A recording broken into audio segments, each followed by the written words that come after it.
Amigos y amigas de La Respuesta, este es el último programa del año 2024. Y en verdad para mí ha sido muy satisfactorio el año en cuanto al programa, porque ha servido, según he podido apreciar, por las reacciones y el seguimiento, para orientar mejor a mucha de nuestra gente, tanto aquí como en la diáspora, en el exterior. Preparé como siempre mi guía, porque ahora dispongo del tiempo. Hace rato, mucho rato, que dejé de estar pendiente de casos profesionales y me he concentrado esencialmente, salvo algunos paréntesis de consulta que concedo, en el tratamiento de temas fundamentales de la República y de la región, incluso de los de alcance mundial, incluso poniendo medio de lado la chismografía nuestra y esa sórdida demostración de agrietamiento y de desencuentros tan indeseables que se viven revelando de muchas maneras. Venía a hacer el programa con ese criterio, luego de pasar la Navidad y la Nochebuena en familia, claro está. Y recibí como un premio, un obsequio, un regalo que me hiciera un amigo muy estimado, Javier Rufino, del Cerro de la Vega, que coincidió con una decisión que tenía hecha de ir al santuario de la Virgen de la Altagracia en la primera semana de enero, como ha sido siempre mi costumbre, pero que sabemos que el COVID-19 nos cambió la vida de muchas maneras. Y recibí, me lo trajeron tres de mis hijos, Juárez, Vinicio, Pelegrín, y 2 nietos, Dafne Natalia y Manuel María. Estos últimos 4 que son abogados del buen amigo Rufino, Javier Rufino, en un caso que tiene de orden civil, comercial, importante, y nos ofreció una especie de agasajo en su casa, muy interesante, situada en el Cerro de la Vega, el Santo Cerro. Me trajeron por sorpresa un regalo que yo quiero mostrárselo a ustedes, porque me impresionó. Y yo sé que mucha de la gente nuestra del mundo católico tiene esa devoción mariana, quizás en términos más intensos, y los míos lo son, han sido toda la vida por María. Me trajeron este regalo magnífico. Y yo dije, voy a mostrar a la Virgen en La Respuesta, como parte de la expresión de mi devoción por ella. Observen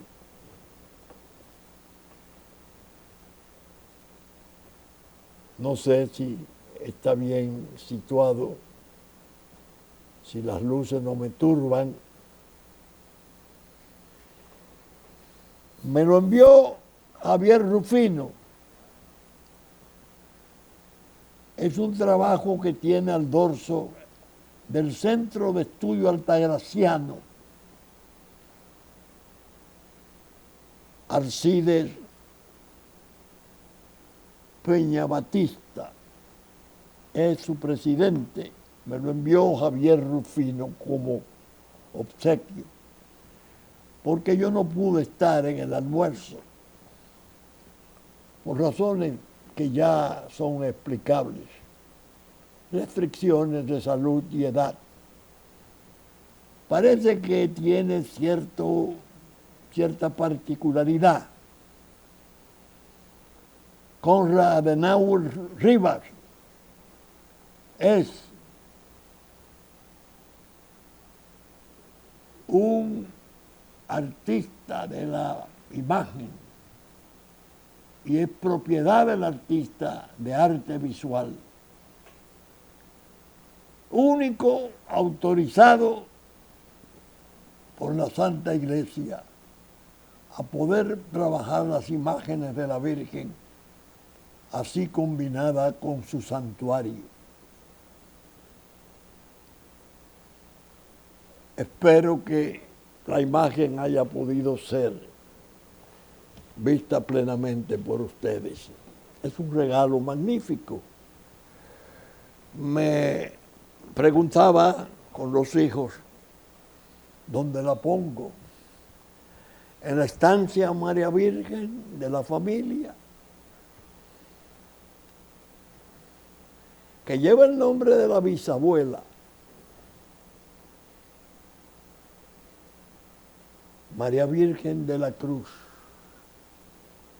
pero que es una especie de impronta inconmovible de la familia.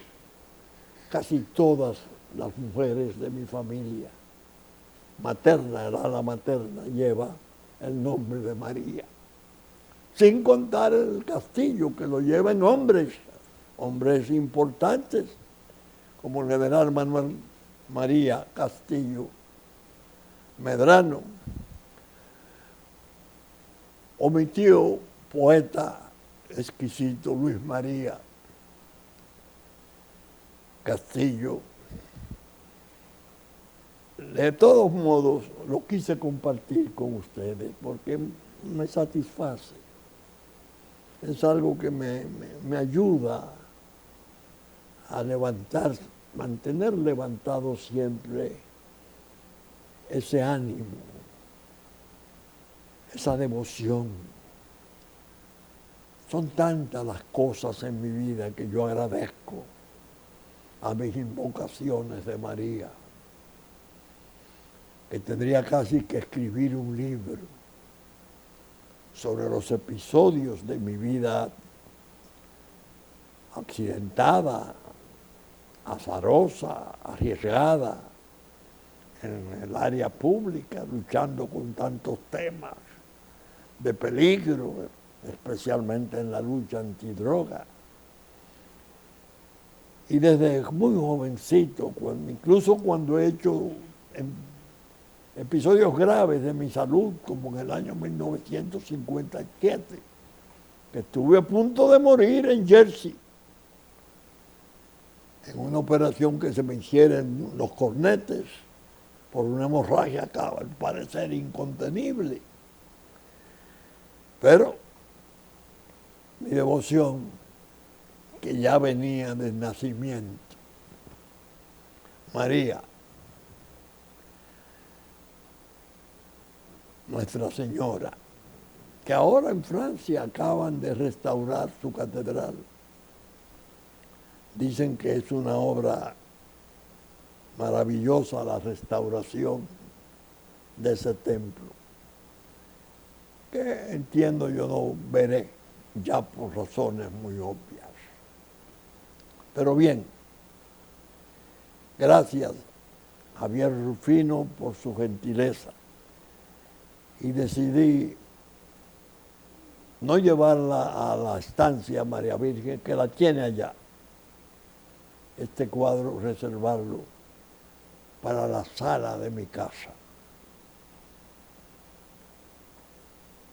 cerca del Cristo crucificado, que muchas veces sirvió para el set de la respuesta en medio de la pandemia. Un cuadro hermosísimo que me dedicara una amiga inolvidable, Euridice Canán, hace ya muchos años. Pero bien, vamos a las tareas. La guía que compuse, ¿cómo lo hice? Comencé con cierto énfasis que podría parecer jactancioso, hablando de los méritos del programa en cuanto a sus vaticinios, a sus premoniciones. Y dije que esos vaticinios y esas previsiones, premoniciones, ese conjunto de ideas y presentimientos de cosas por ocurrir en la isla, dentro del conflicto inmenso que sufre con la enorme tragedia de los vecinos, los días, el día a día, me están confirmando la exactitud, la limpieza de los pronósticos.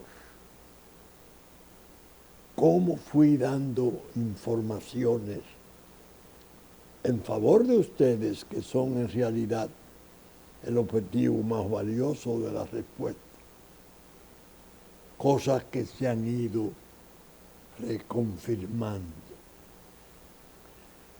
Dije, la guía la voy a hacer de tal modo que tenga una especie de cronología de sucesos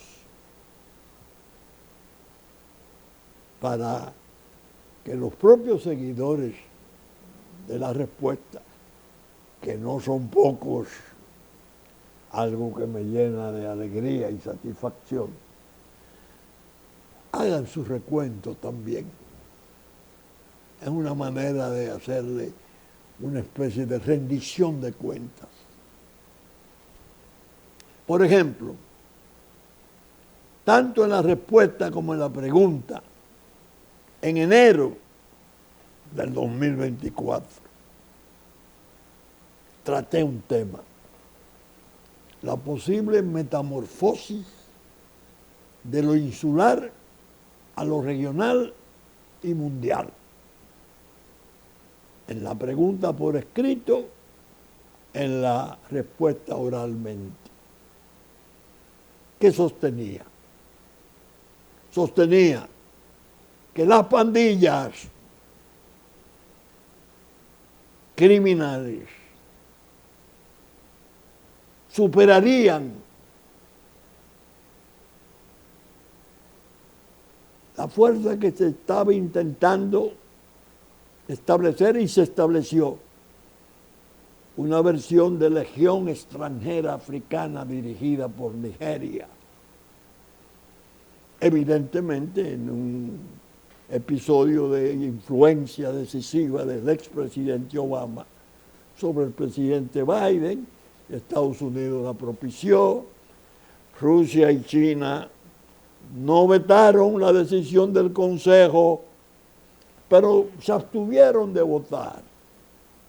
La que sí vetaron hace ya algunos meses, a principios del año, fue la de la formación de fuerzas de cascos azules de ONU para su pacificación, la pacificación de Haití, y tratar de organizar ese caos y vertebrarlo de algún modo, así fuera un tanto aparente como un régimen de derecho posible del orden democrático.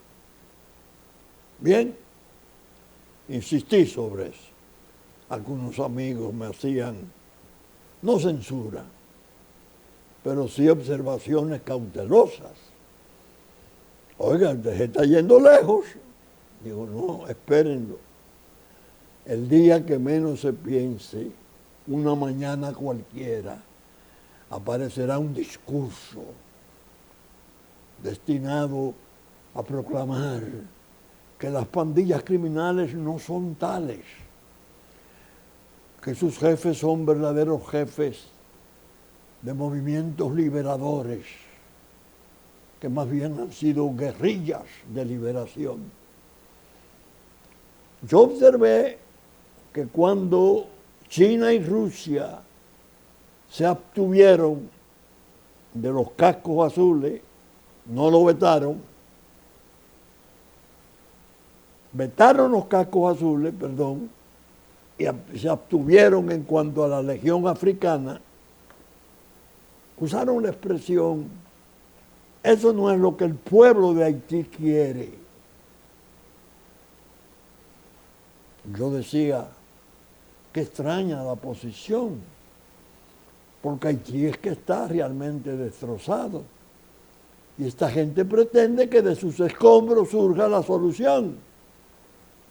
Podría estar en manos de estos criminales que ya manejan el 80% de su territorio, que desalojaron a todos esos exponentes del poder político turbios, más bien testaferros reales o virtuales de las drogas del mundo.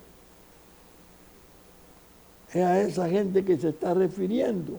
Ese es el pueblo de Haití. No.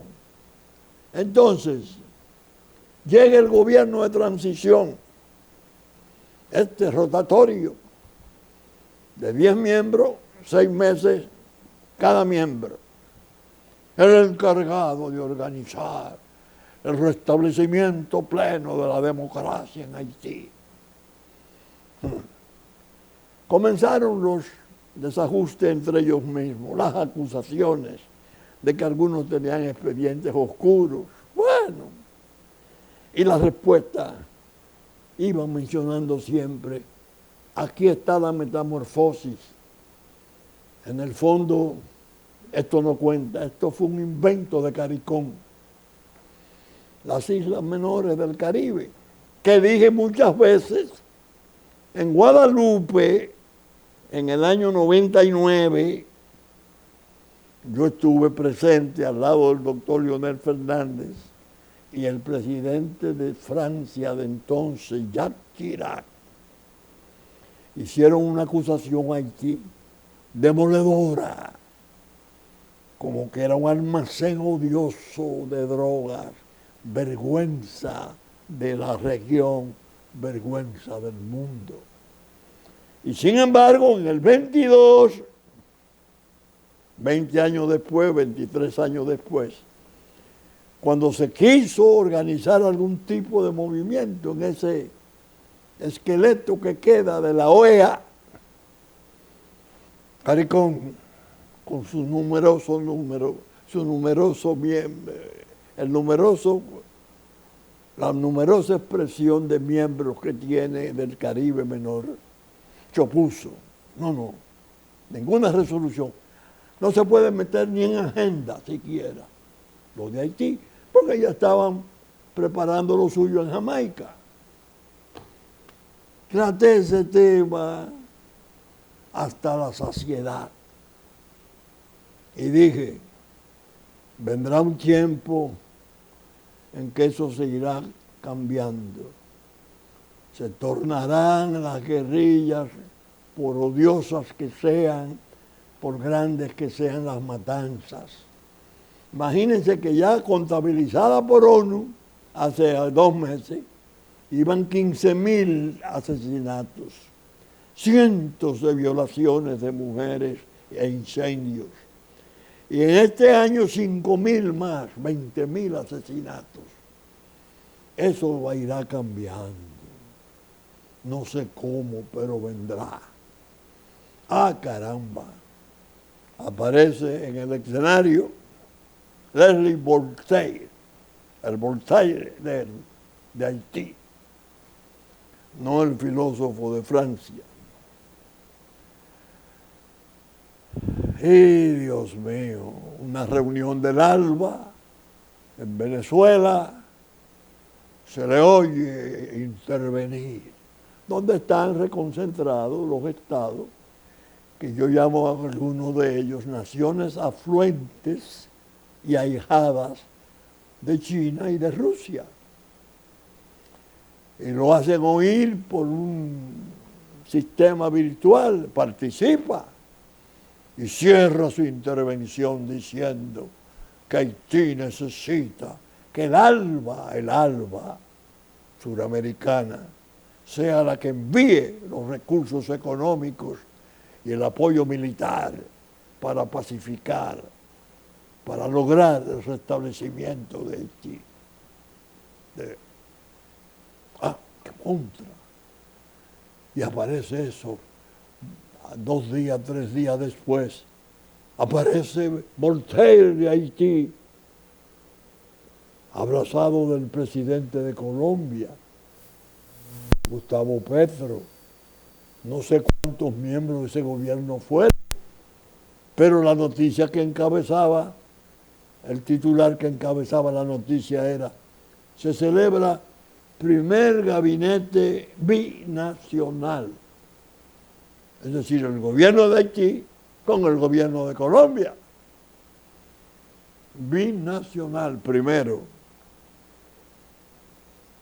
Seguido pensé, ay Dios, está caminando la metamorfosis, porque el presidente Gustavo Petro es presidente de Colombia, pero su hoja de vida, la parte más sobresaliente, es la de que fue un dirigente revolucionario del movimiento M-19, que por cierto, yo en su momento critiqué severamente. Yo que había lamentado siempre los asesinatos de 3 de sus candidatos, entendiendo que era un movimiento diferente a la FARC, cuando el asalto a el Palacio de Justicia, y particularmente expresé una queja amarga, muy amarga, y a mí me resultaba muy personal. Cuando impartía enseñanza de criminología en la Universidad Pedro Enrique Ureña, el libro de texto que tenía para mis estudiantes, mis docentes, era una obra de Alfonso Reyes Echandía, magnífica. Los estudiantes la asimilaban. La criminología es compleja porque requiere un tipo de armamento cultural múltiple. Y a don Alfonso Reyes Echandía fue asesinado junto a todos los demás jueces de la Suprema Corte de Justicia de Colombia, cuando el asalto que se hiciera para destruir los archivos que contenían todos los expedientes de extradiciones de las mafias. Y cuando trascendió que detrás de esa operación estaba Pablo Escobar Gaviria, que de algún modo se agenció contacto para que esa misión le correspondiera a un movimiento revolucionario que tenía una especie de imagen diferente a la otra, tan cerrada y tan dura alrededor de su dinámica ideológica. Ese presidente aparece con Haití, pero es el mismo presidente que hace unos meses declaró que se había producido, eso con jefes militares al lado, un robo de 1 millón de municiones y armamento de todo tipo en el arsenal militar de Colombia. Y el diario El Tiempo trae la información de que él mismo dice es previsible que parte de esas armas fueran a parar a Haití, porque de la Guajira colombiana a las costas haitianas, una lancha rápida hace la travesía en 7 horas, si tiene buena mar. ¿Y esto qué es? Pero esa es la gente del gabinete binacional de que habla Leslie Voltaire. El Voltaire de Haití. Se vino perfilando claramente. Muchos de mis augurios se vinieron perfilando. Y el discurso fue cambiando hasta el momento en que uno de los jefes de pandilla más importantes, el Barbecue, le declara a un periodista, un influencer, parece importante de Canadá: yo no soy un asesino vulgar, un delincuente, yo soy un libertador. Yo he estado trabajando por la libertad de Haití. Óigame,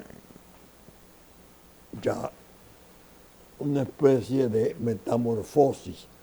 La pandilla negando su condición de pandilla y más o menos alojándose en la condición redentorista de guerrilla liberadora.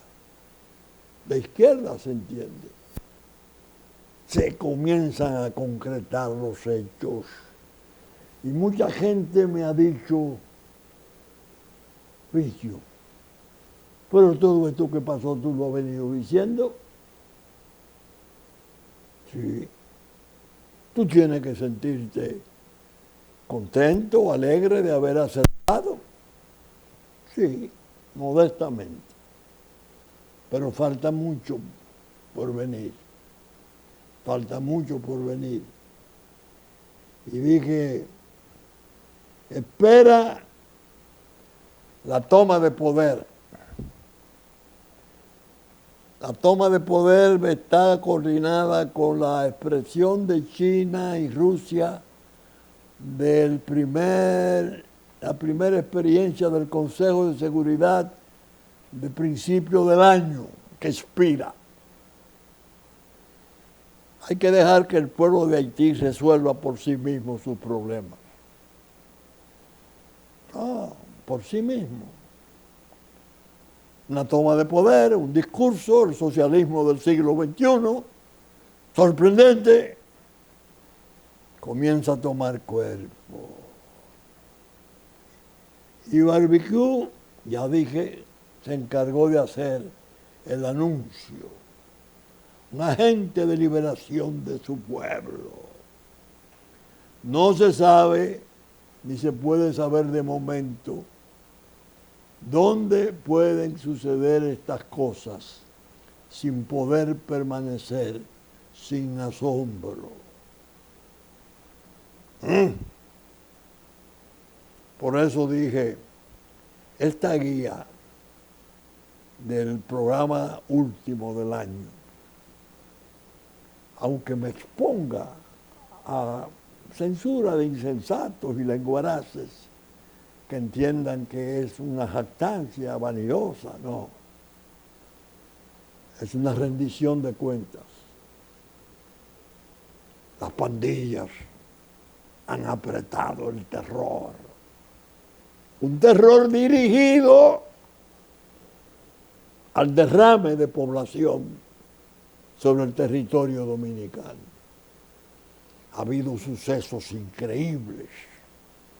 Tanto que hasta Naciones Unidas, tan cínica muchas veces en sus resoluciones y reconocimientos, aparece diciendo: no son 184 los ancianos asesinados. En uno de los episodios, el del vudú, el de la maldición a un jefe micado, creo, de pandilla. No, son 207 los ancianos y ancianas ejecutados. y fueron llevados a una especie de campamento raro de ellos y lo tuvieron 3 o 4 días interrogándoles. Y al tercer día fueron ametrallados y muertos a machetazos, desmembrados sus cuerpos, lanzados al mar, incinerados y desaparecidos. Dice ONU, oh, Dios mío.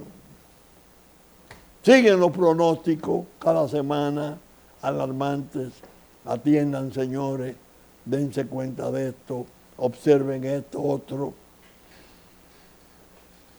Siendo candidato Donald Trump de los Estados Unidos a la presidencia, la respuesta y la pregunta coordinadas son hermanas. Su mismo productor soy yo. Vinieron insistiendo en la ventaja que significaría para nosotros entonces cuando era mero candidato, Donald Trump, y el peligro de que la última versión demócrata, después de haber sustituido en una forma innoble y despreciable al presidente Biden, acusándole o señalándole como disminuido de razón, ya en una especie de demencia senil. Trajeron a Kamala, esplendorosa, sonriente, sin votos de asamblea, de dedo. Yo decía, ¿y quién está detrás de esto? ¿Quién puede ser? Un líder realmente carismático y con una experiencia de poder que era historia en Estados Unidos, porque tuvo 8 años en la presidencia, pero los 4 de Biden no dejó de serlo, porque evidentemente, según se ha ido confesando ahora, el presidente Biden estuvo cercado, quién podía acercarse a él, dónde podía él ir, qué podía hablar, es decir, controlado. Dicen los propios auxiliares del gobierno de Biden. Y yo decía, el hecho de que el expresidente Obama haya conservado tanta influencia, tan poderosa influencia, para nosotros es peligroso. Porque él confesó en Lima, Perú, en la última cumbre siendo presidente, su devoción por la causa haitiana. Y dijo a la delegación haitiana al cerrar su discurso, díganle al pueblo haitiano que yo he cumplido lo prometido. Y yo le decía desde la respuesta, presidente Obama, ese mensaje era solo para Haití. ¿No será acaso también para el Caucus Negro y la nación del Islam, que son tan poderosas en el proceso electoral de allá, y que usted ha contado con su apoyo? Y le decía a mi pueblo, es peligrosísimo que esa versión demócrata llegara, se mantuviera en el poder. ¿Qué ocurrió? Lo que pensamos y dijimos que ocurriría. La salida del poder en el 20 de Donald Trump fue traumática y vergonzosa. Innegablemente hubo cosas muy oscuras para poderle malograr ese segundo periodo. Y dije, las acusaciones que se le están haciendo, tan variadas, tan graves, en distintos campos, penal, comercial, financiero, bueno,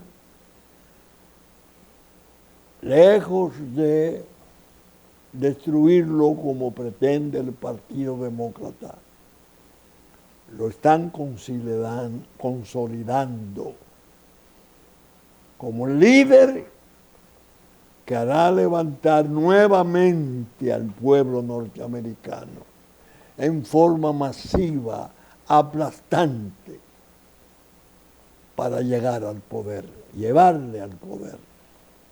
Dicho aquí, y se produjo. Ahora falta por saber. El 20 de enero está pendiente. Oh, Dios mío, yo he visto las cosas que dije por las guías. Esa es la importancia de las guías. Cuando el candidato presidencial Donald Trump estuvo a punto de ser asesinado, y el milagro del disparo en la oreja, que pudo exponer al mundo a presenciar un asesinato en televisión de un presidente de Estados Unidos, de un expresidente y candidato a la presidencia de Estados Unidos. ¿Qué terremoto podría haber aquello engendrado? Sobre todo seguido por otros intentos de asesinato con encauzamiento de autores con armas cercanas al campo de golf el día preciso de Donald Trump. Y gente que decía, incluso exponentes políticos muy importantes, como lo es la primera dama, la ex primera dama, la señora Clinton, que el hecho de que se intentaran varias veces la muerte de Donald Trump, lo que significaba era que el pueblo de Estados Unidos necesitaba evitar que él llegara al poder. Es decir, lo consideraban como un mal tan grande, tan desastroso, que era mucha gente que lo quería hacer, no los intereses de los sectores más poderosos, que tienen un rosario de actuaciones terribles, los que hacen la guerra e impiden la paz, los que han sido señalados en magnicidios terribles como el de John Fitzgerald Kennedy, como el de Robert Kennedy, su hermano, a punto de ser presidente. ¿Y esos intereses han desaparecido? No, están ahí. Y eso lleva a decir, al otro lado, a Vladimir Putin, un oficial de inteligencia frío, sereno, miembro de la KGB, en planos importantes, él no estará seguro ni aún antes de su juramentación. Su vida correrá peligro. Óigame, estamos hoy a días, ya 20 y tantos días, de que se produzca la juramentación de Donald Trump como presidente de los Estados Unidos. ¿Qué ocurrió el día de Nochebuena?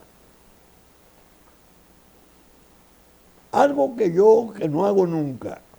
Yo a mis hijos les digo, ustedes, no sé si leen bien la respuesta o le hacen caso.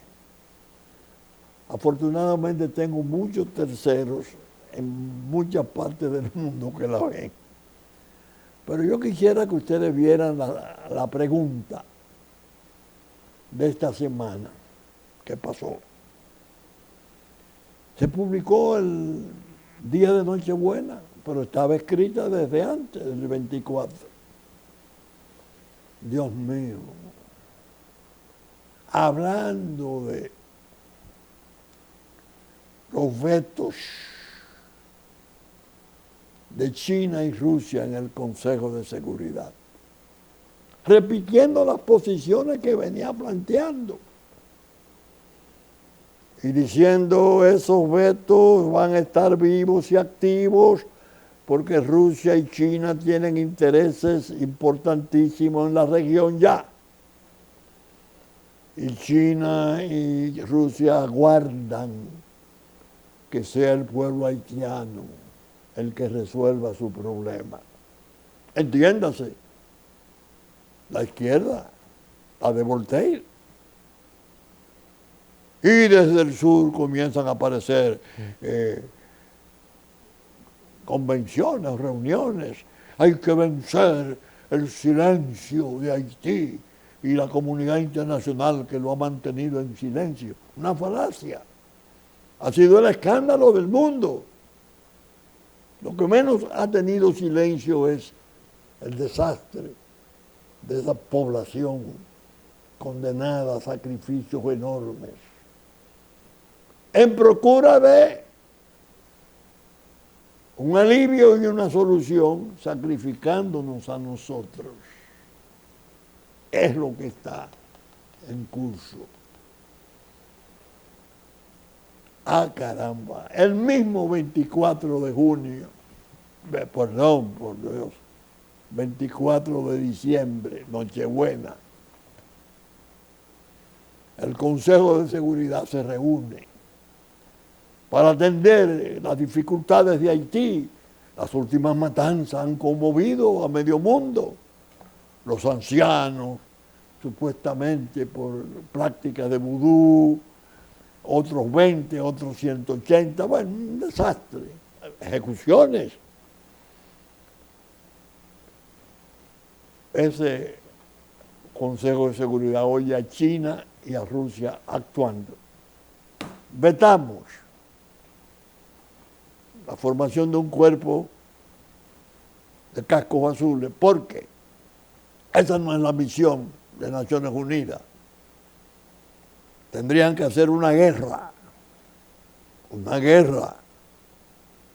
y no es su misión hacer una guerra, sino cuando haya la paz,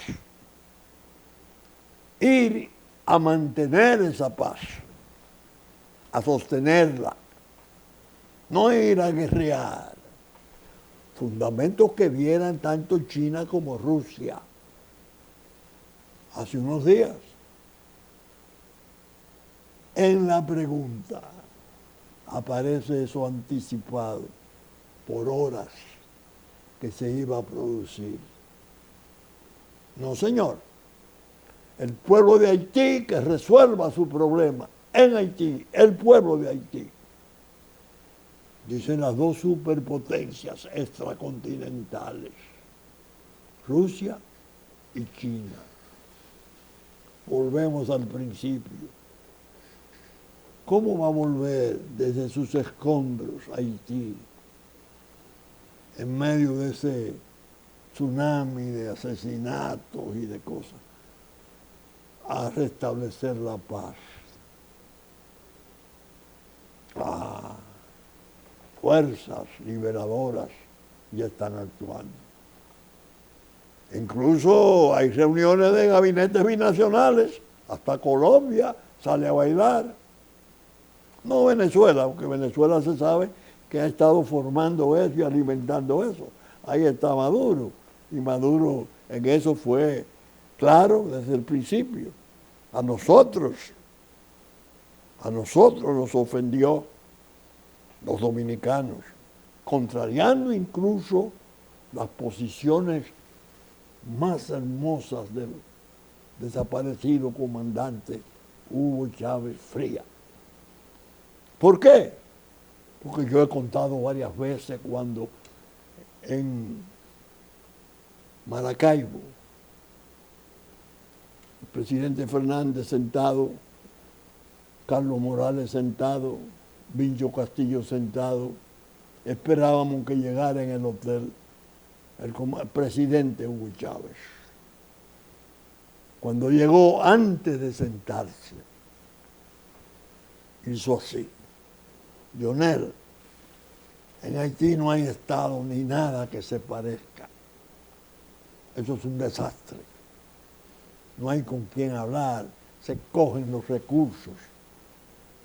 Chávez, Cuando el ACNUR habla de la campaña mundial para destruirnos como apartheid del Caribe, incluso en diarios tan importantes como El País, aparece un artículo con diagrama, el apartheid del Caribe, el pueblo dominicano,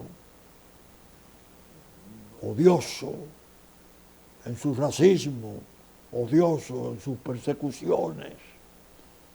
Frente a Haití, oh Dios mío, ¿y qué está pasando?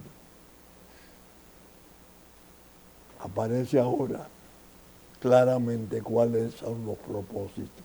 Dejen que ellos arreglen su asunto y hagan su paz. Entonces podríamos consentir una fuerza de cascos azules multinacional. Ahora que los propios miembros del gobierno de transición se lo piden al Consejo de Seguridad, lo reclaman, lo ruegan. No, señor, ustedes no representan al pueblo de Haití. ¿Quién los representa? ¿Las pandillas? No, tampoco. ¿Quiénes pueden representarlo? Cuando las pandillas dejen de ser pandillas y pasen a ser, casi en sentido figurado, guerrillas liberadoras. Rusia y China, apoltronadas, esperando ese tipo de injerto en la región, casi en el vientre de Estados Unidos. Pero viene Trump. Y Trump tiene una opinión no favorable a lo que es Haití. Trump de algún modo parece que alguien le llevaría la información, entre otras cosas, del testimonio del importante representante de la mafia del mundo, de la Cosa Nostra, Salvatore Bonanno, cuando le declaraba al senador Kennedy, John F. Kennedy, y al senador Kefauver, en una investigación que había abierto el Senado, cómo ellos habían hecho cargo totalmente de Haití, la mafia pesada, no cualquier cosa. Entonces, ¿qué viene ahora? Trump admitiría la toma de poder de un gobierno del socialismo del siglo XXI. Traerá alarmas suficientes sobre el almacén de droga y los disturbios en la isla de Santo Domingo. Renunciará a sus ideas y sus afectos, su empatía por la República Dominicana y dejarla sacrificar. Lo dudo. Pero fuerzas especiales podrían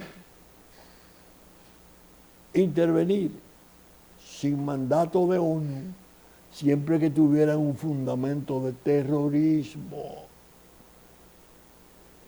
Y ya el presidente electo, Donald Trump, dice, las organizaciones criminales y los carteles son organizaciones terroristas. En lo que parece casi una actitud preparatoria de cómo la va a combatir. Parece que el asunto va tan en serio, y yo me alegro de haber escrito en mi pregunta los alcances mundiales y después los alcances del fenómeno Trump para nuestra causa, que hasta México, que tiene una representación ahora muy enérgica en la señora presidenta, le respondió con mucha dignidad a todas las amenazas que Trump le ha hecho. Sin embargo, aparece una información. México incinera casi 500,000 de pastillas de fentanilo. Pero no se dieron informaciones respecto a las operaciones de interdicción. ¿A quién se la quitaron? ¿Quién la tenía? Eso es un efecto de alcance mundial que la presidenta de México sabe que está en la agenda de Trump. Comenzó a quemar fentanilo, aunque no diga de dónde fue que se produjo. Su antecesor, AMLO, había negado eso. En definitiva, la situación se hizo al principio muy oscura, muy llena de incertidumbre, difícil de calcular y de saber su trazabilidad. Pero los hechos son muy elocuentes. Yo siempre he creído en esa elocuencia prodigiosa de los hechos. Te confirman o te desmienten. Si dices algo hoy, aguarda a ver lo que te responderá la vida con sus hechos. Yo creo, pues, como dijera al principio, que los hechos le han dado la razón plenamente a las alarmas, a las alertas que los dos programas hermanos producidos por este anciano ha estado haciendo a su pueblo. Y eso es un motivo de satisfacción, sin ser jactancioso, comprobable. Si hay una palabra de más, una palabra de menos, lo que dije, quien lo señala está mintiendo. Confirmado. Claro, el fenómeno de Trump está por verse plenamente. Y no es largo el tiempo que media para saberlo. Es otra etapa que viene de confirmación o reconfirmación de esos vaticinios. Bien, saben ustedes que estamos saliendo por Supercanal a las 11 de la mañana en nuestra versión central de domingo. Que asimismo Teleimpacto, por sus canales 33 de Claro, 3 del cable. Que asimismo Teleimpacto, por sus canales 52 de Claro, 22 del cable, a partir de las 12 del mediodía y a las 9 de la noche de domingo reproduce nuestros contenidos. Y que a partir de las 12 también estará llevada ya en YouTube la respuesta. Con la gracia de Dios esperamos estar con ustedes el próximo año. Feliz año nuevo para todos. La respuesta está alegre y satisfecha. Muchas gracias y hasta entonces.